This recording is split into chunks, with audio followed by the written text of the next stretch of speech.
Transport of CO2 class 11th का है, इसको समझेंगे।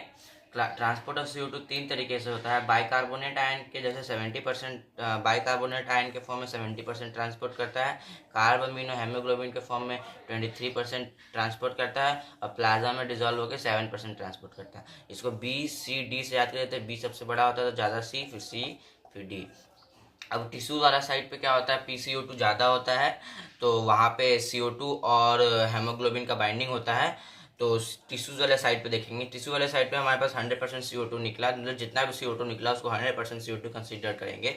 उसमें 70% बाइकार्बोनेट आयन के फॉर्म में होगा, 23% कार्बोमिनो हेमोग्लोबिन के फॉर्म में होगा, और 7% प्लाज्मा में डिजोल्व होकर होगा। सबसे पहले बाइकार्बोनेट आयन का देखते हैं। बाइकार्बोनेट आयन में जो कार्बन डाइऑक्साइड था वो जब ब्लड सेल में जाता है, देखिए ये जो मैंने बॉक्स बनाया है ये RBC है, और बाकी जो भी बच गया वो प्लाज्मा है। जब RBC के अंदर जाता है तो कार्बोनिक एनहाइड्रेज एंजाइम के प्रेजेंस में और वाटर से रिएक्ट करता है।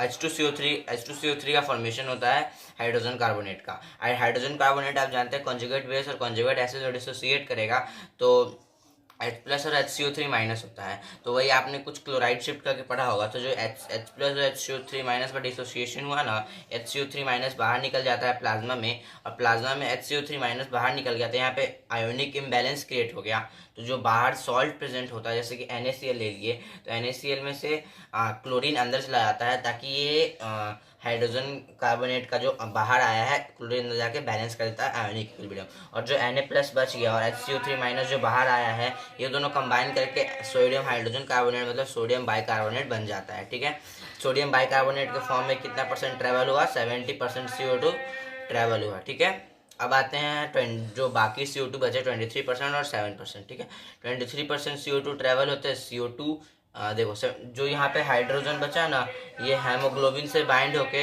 हाइड्रोजन हेमोग्लोबिन बना लेता है, हाइड्रोजन हेमोग्लोबिन। और जो CO2 और NH2 से बाइंड होके ये बना लेता है, तो इसको बोलते हैं कार्बोमिनो हेमोग्लोबिन। कार्बोमिनो हेमोग्लोबिन के फॉर्म में कितना परसेंट हुआ, 23% ट्रेवल हुआ। अब जो 7% हुआ प्लाज्मा में डिजोल्व हो जाता है, एज इट इज प्लाज्मा में डिजोल्व होकर ट्रांसफर हो जाता है। अब देखेंगे जब हम लोग वहाँ पे लंग्स के साइड लंग्स पहुंच गए तो लंग्स पे क्या होगा, जो Cl- वापस बाहर आ जाएगा, और ये HCO3 का ब्रेकडाउन होगा Na+ HCO3 में, और फिर HCO3 वापस अंदर चला जाएगा, HCO3 H+ से बाइंड करेगा, H+ से बाइंड करके H2CO3 बनाएगा, H2CO3 से H2O हटेगा और CO2 बाहर निकलेगा। तो लंग साइड पे वापस CO2 बाहर निकल गया। ऐसे ही इनका भी डिसोसिएशन रिवर्सिबल रिएक्शन में होकर CO2 बाहर निकल जाएगा, प्लाज्मा तो ऐसे ही उनको दे देगा। यहाँ पे एक स्टेटमेंट स्टार्टिंग में ही दिया हुआ है, the binding of CO2 PO2 major factor है जो इफेक्ट कर देता है बाइंडिंग ऑफ हेमोग्लोबिन और CO2 का। और जो CO2 का है वो मेनली रिलेटेड है किससे, प्रेशर ऑफ इस कार्बन डाइऑक्साइड से। ठीक है, थैंक यू।